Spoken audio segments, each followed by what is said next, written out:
他与魏无羡交换了一个眼神，魏无羡道：“那么我要抓紧回兰陵了。蓝湛，这几日多谢了，等此事尘埃落定，我们再续。”他说着，便从地上坐起来，3两下抹其稍显凌乱的衣角，便要行礼。蓝忘机却道：“魏婴。”魏无羡道：“嗯。”蓝忘机迟疑片刻，道：“你的事尚且没有眉目。”魏无羡笑道：“蓝湛，你这可就说错了，哪里没有眉目了？我们不是查到了些记载吗？这就是很大的进步啦。”他复着手，又向前走了2步，又道：“再说没有眉目又如何？我既已重回于世，那么谁也别想让我再死一次。大不了我再也不用剑，不用灵力，靠着符箓，我也能做天下闻名的侠士。”蓝忘机的唇颤抖2下，最终还是重重点头，道：“嗯。”魏无羡笑道：“你也同意？我可不一定是侠士，说不定再过几年，我又是丧心病狂的夷陵老祖了。”蓝忘机道：“你不是。”魏无羡道：“早知你会这么回答，蓝湛，你真有这么信我？不怕我损身损心坠入魔道了？”蓝忘机走到他面前，道：“魏婴，你不会。”他停顿片刻，若有不测，让我帮你。魏无羡看着他的眼睛，闻言慢慢的笑了起来。百凤山围猎乃是仙门百家的一件大事，历来由金家主办，以猎得妖魔鬼怪4类邪祟的数量论位次。小家族想借此扬名，散修欲凭他进入大世家，排在上位的世家之间，彼此也要争个头名。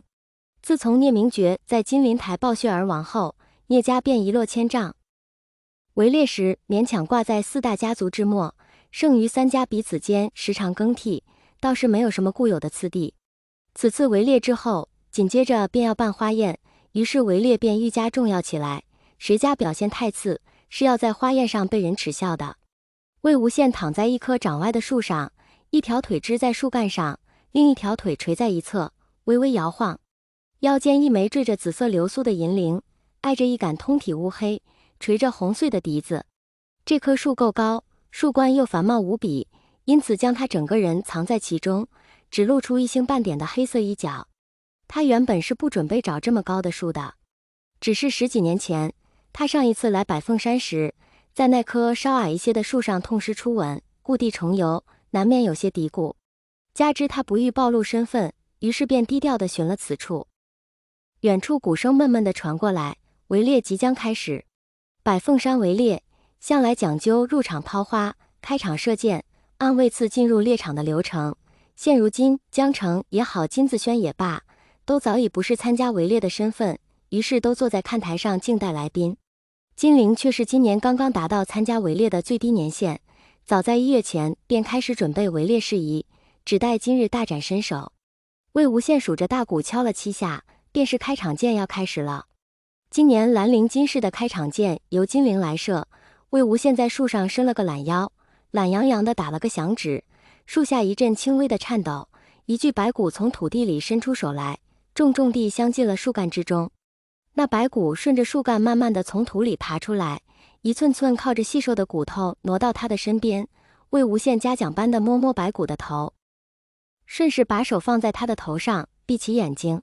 眼睑落下，眼前却并不是一片黑暗，白骨的牙齿咯咯作响，鬼怪的精魂依着魏无羡的一飘到射箭场之上，将开场箭整个收入眼底。这也是魏无羡回来之后，在研究移魂之法时偶然发现的。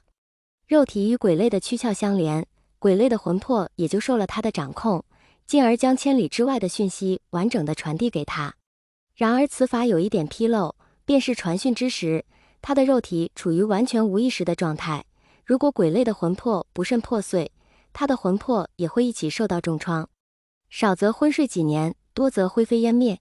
金陵驾着一匹雪白的马，据说是金子轩当年那匹白马诞下的姑娘，左手提着一把雕花弓，右手在身后摸出一支羽箭，虽说距离射箭点还有段距离，金陵便重重地夹住了白马的腹部，整个人顺势跃起来，弯弓搭箭，几乎未经瞄准，箭就已经离弦。魏无羡在意识里点点头，这一箭射得极佳，拉弓饱满，姿势也漂亮得很。果然，下一刻羽箭射入靶心，猎场沉寂一瞬，进而是排山倒海的喝彩声。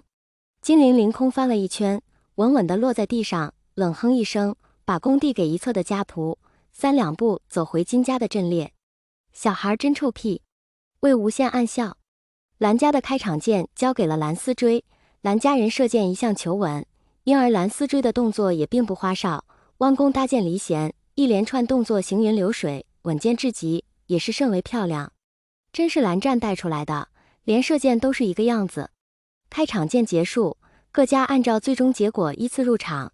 魏无羡把意识收回，甫一睁眼，立刻抽出腰间的陈琴，吹了几个音符，百凤山各处应声冒出几个骷髅手，如同花苞般张开手掌，藏在丛林深处。